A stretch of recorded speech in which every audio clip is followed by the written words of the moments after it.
Hi friends, welcome to cinema ரசிகன். நம்ம இன்னைக்கு மூவியில் பார்க்க போகிற படம் இப்போ தேட்டர்ஸில் ரிலீஸ் ஆகி ஓடிட்டு இருக்க ஹிந்தி படம். படத்தோட நேம் துரந்தர். இது ஒரு ஸ்பை ஆக்ஷன் ட்ராமா மூவி. இந்த படத்தில் ரன்வீர் சிங் ஹீரோவா பண்ணியிருக்காரு. இந்த படத்தை ஆதித்யா தர் டைரக்ட் பண்ணியிருக்காரு. இவர் 2019 உரி சர்ஜிக்கல் ஸ்ட்ரைக் அப்படிங்கிற ஒரு சூப்பரான ஆக்ஷன் த்ரில்லர் மூவியை டைரக்ட் பண்ணவர். கிட்டத்தட்ட 6 வருஷம் கழிச்சு துரந்தர் படத்தை டைரக்ட் பண்ணி இப்போ இந்த படம் ரிலீஸ் ஆயிருக்கு. இந்த படத்தோட ஸ்டோரி என்ன, இந்த படம் எப்படி இருந்துச்சுங்கிறத பாக்குறதுக்கு முன்னாடி இந்த வீடியோ ஃபுல்லா பாருங்க. பிடிச்சிருந்தா லைக் பண்ணுங்க, கமெண்ட் பண்ணுங்க, அப்படியே என்னோட சேனலை சப்ஸ்கிரைப் பண்ணுங்க. அது மட்டும் இல்லாம என்னோட வீடியோஸ் எல்லாம் உங்களோட ஃப்ரெண்ட்ஸ், ஃபேமிலி மெம்பர்ஸ் எல்லாத்துக்கும் ஷேர் பண்ணுங்க. உங்களோட சின்ன ஷேர் எனக்கு ரொம்ப சப்போர்ட்டா இருக்கும். இந்த படத்தோட ஸ்டோரி உண்மை சம்பவத்தை தழுவி அதுல கற்பனை கலந்து எடுத்திருக்காங்க. 1999 வருஷத்துல காந்தகார் விமான கடத்தல் சம்பவம் நடக்கிறப்ப இந்த ஸ்டோரி ஸ்டார்ட் ஆகிற மாதிரி காட்டுறாங்க. தீவிரவாதிகள் இந்தியர்களை ஹாஸ்டேஜா வச்சுக்கிட்டு டிமாண்ட் பண்றதுனால வேற வழி இல்லாம இந்திய கவர்மெண்ட் அவங்க கேட்குற டிமாண்ட்ஸ் எல்லாம் கொடுக்குறாங்க. அதுக்கப்புறம் 2 வருஷம் கழிச்சு மறுபடியும் இந்திய பாராளுமன்றத்து மேல தாக்குதல் நடத்துறாங்க தீவிரவாதிங்க டெல்லியில. இதனால கோபமாகிற ராவோட ஹெட்டான மாதவன் எப்படியாவது இதுக்கெல்லாம் பதிலடி கொடுக்கணும், பாகிஸ்தானோட தீவிரவாதத்தை வேறு வரைக்கும் போய் டோட்டலா காலி பண்ணுன்னு சொல்லிட்டு ஆப்ரேஷன் துரந்தர் அப்படிங்கிற ஒரு மிஷனை கையில் எடுக்கிறாரு. அந்த மிஷனுக்காக ரன்வீர் சிங்கை பாகிஸ்தானுக்கு ஸ்பையா அனுப்பி வைக்கிறாரு. இதுக்கப்புறம் படத்தில் நடக்கிற சம்பவங்கள் என்னென்ன, பாகிஸ்தானுக்கு போன ரன்வீர் சிங் எப்படி அங்க சர்வே ஆகுறாரு, தீவிரவாதிகளோட சதி திட்டத்தெல்லாம் எப்படி கண்டுபிடிக்கிறாரு, அதை முறியடிக்கிறதுக்காக என்னென்ன வேலைகள்லாம் பார்க்குறாரு, இதுக்கெல்லாம் ஆன்சர் சொல்ற படம் தான் துரந்தர். இந்த படத்தோட ஸ்கிரீன் பிளேல எனக்கு ஒர்க் அவுட் ஆன விஷயங்கள் சொன்னா, இந்த படத்தோட ரன் டைம் கிட்டத்தட்ட 3.5 மணி நேரம். இந்த 3.5 மணி நேரத்துல படத்தோட சில போர்ஷன்ஸ் மட்டும்தான் எனக்கு சுமாரா இருக்க மாதிரி இருந்துச்சு. அதை தாண்டி படத்தோட மேஜர் ஆஃப் போர்ஷன்ஸ் நல்ல சுவாரஸ்யமா தான் போச்சு. இவங்களால முடிஞ்ச அளவு போர் அடிக்காம படத்தோட மேஜர் ஆஃப் போர்ஷன்ஸை ஸ்கிரீன் பிளேல என்கேஜ் பண்ற மாதிரி தான் கொண்டு போயிருந்தாங்க.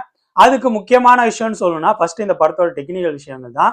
ஒளிப்பதிவு, பேக்ரவுண்ட் மியூசிக், இந்த 2 விஷயங்களும் படத்தோட ஃப்ளோக்கு ரொம்பவே சப்போர்ட்டா இருந்துச்சு. மேக்கிங்க்கும் பிரம்மாண்டமா இருக்கிற மாரி வரத்துக்கு இந்த படத்தோட ப்ரொடக்ஷன் டிசைன் ஒர்க் ரொம்பவே சப்போர்ட் பண்ணியிருக்கு. ஏன்னா 1999, 2000 இந்த காலகட்டத்தை நம்ம நம்பும்படி படத்தோட சீன்ஸ்ல கொண்டு வரதுக்கு ப்ரொடக்ஷன் டிசைன் ஒர்க் ரொம்பவே சப்போர்ட் பண்ணியிருக்கு. அதை தாண்டி இந்த படத்துல அங்கங்க வர ஆக்ஷன் சீக்வன்ஸ் பயங்கர வைலண்ட், பட் உண்மைக்கு நெருக்கமா இருக்கிற மாதிரி தான் ஆக்ஷன் சீக்வன்சஸை சூப்பராக பண்ணியிருக்காங்க. ஸோ இந்த படத்தோட டெக்னிக்கல் விஷயங்களான ஒளிப்பதிவு, background music, editing, VFX, sound எஃபெக்ட்னு எல்லா டிபார்ட்மெண்ட்டும் இந்த படத்துக்கு ரொம்பவே சப்போர்ட் பண்ணியிருக்காங்க. அதுவே இந்த படத்தோட ஸ்கிரீன் பிளேக்கு ரொம்பவே சப்போர்ட்டா இருக்கு. அடுத்ததான் இந்த படத்தோட ஸ்கிரீன் பிளே சுவாரஸ்யமா போனதுக்கு சப்போர்ட்டா இருந்த இன்னொரு விஷயம், இந்த படத்துல நடிச்சவங்களோட பர்ஃபார்மன்ஸ். ரன்வீர் சிங், சாரா அர்ஜுன், அக்ஷய் கண்ணா, சஞ்சய் தத், மாதவன் படத்தில் நடிச்ச எல்லாரும் அவங்களுக்கு கொடுத்த கேரக்டரை நல்லாவே பர்ஃபார்ம் பண்ணியிருந்தாங்க. இதுல 2 பேரோட பர்ஃபார்மன்ஸ் எனக்கு ரொம்பவே பிடிச்சிருந்துச்சு. ஒன்னு ரன்வீர் சிங், இன்னொன்னு அக்ஷய் கண்ணா. இவங்க 2 பேரும் அந்த கேரக்டராகவே வாழ்ந்திருந்தாங்கன்னு சொல்லுவேன். 2 பேரோட பர்ஃபார்மன்ஸ் எனக்கு ரொம்பவே பிடிச்சிருந்துச்சு. நெக்ஸ்ட் இந்த படத்தோட ஸ்கிரீன் பிளேல எனக்கு ஒர்க் அவுட் ஆகாத விஷயம்னு சொல்லணும்னா ஒரே ஒரு விஷயம் தான், இந்த படத்தோட லவ் போர்ஷன்ஸை இன்னும் கொஞ்சம் கம்மி பண்ணியிருக்கணும். கிட்டத்தட்ட இந்த படம் 3.5 மணி நேரம் ஓடுது. என்னதான் சுவாரஸ்யமா போற மாதிரி கொண்டு போயிருந்தாலும் லவ் போர்ஷன்ஸ் எல்லாத்தையும் கொஞ்சம் கம்மி பண்ணியிருந்தா படத்தோட லென்த் இன்னும் கொஞ்சம் கம்மியா இருக்கும். அது இந்த படத்தோட சுவாரஸ்யத்துக்கு இன்னும் சப்போர்ட்டாவே இருந்திருக்கும். ஓவராலா சொல்லணும்னா என்ன பொறுத்த வரைக்கும் இந்த படத்தோட டெக்னிக்கல் விஷயங்கள், இந்த படத்தில் நடிச்சவங்களோட பெர்ஃபார்மன்ஸ் ரெண்டுமே அல்டிமேட்டா இருந்துச்சு. இந்த படத்தோட ஸ்கிரீன் பிளே கிட்டத்தட்ட 3.5 மணி நேரம் படம் ஓடுனாலும் மேஜர் ஆஃப் போர்ஷன்ஸ் சுவாரஸ்யமா தான் இருந்துச்சு. லவ் போர்ஷன்ஸ் மட்டும்தான் எனக்கு கொஞ்சம் டிராபேக்கா பட்டுச்சு. இந்த படம் எல்லா தரப்பு ரசிகர்களுக்கும் பிடிக்க வாய்ப்பு இல்லை. ஸ்லோவா இருந்தாலும் ஸ்பை ஆக்ஷன் டிராமாஸ்லாம் நான் விரும்பி பார்ப்பேன் அப்படிங்கிற மாதிரி ஆடியன்ஸா நீங்க இருந்தீங்கன்னா இந்த படத்தை நீங்க ட்ரை பண்ணலாம். இந்த படத்துல எக்ஸ்ட்ரீமான வைலன்ஸ் இருக்கு. ஸோ இந்த படம் 18+ தான். இந்த படம் இப்போ தாரிஸ் ரிலீஸ் ஆகி ஓடிட்டு இருக்கு. ஸோ என்னோட ரிவ்யூ பேஸ் பண்ணி முடிவு பண்ணிக்கோங்க இந்த படத்தை பார்க்கலாமா வேணாமான்னு.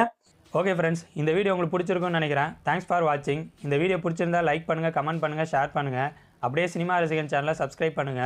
கூடவே பக்கத்தில் இருக்க பெல் ஐக்கானையும் கிளிக் பண்ணுங்க. அப்போ தான் நம்ம போடுற வீடியோஸ் உடனுக்குடன் உங்களுக்கு வந்து சேரும். தேங்க்யூ.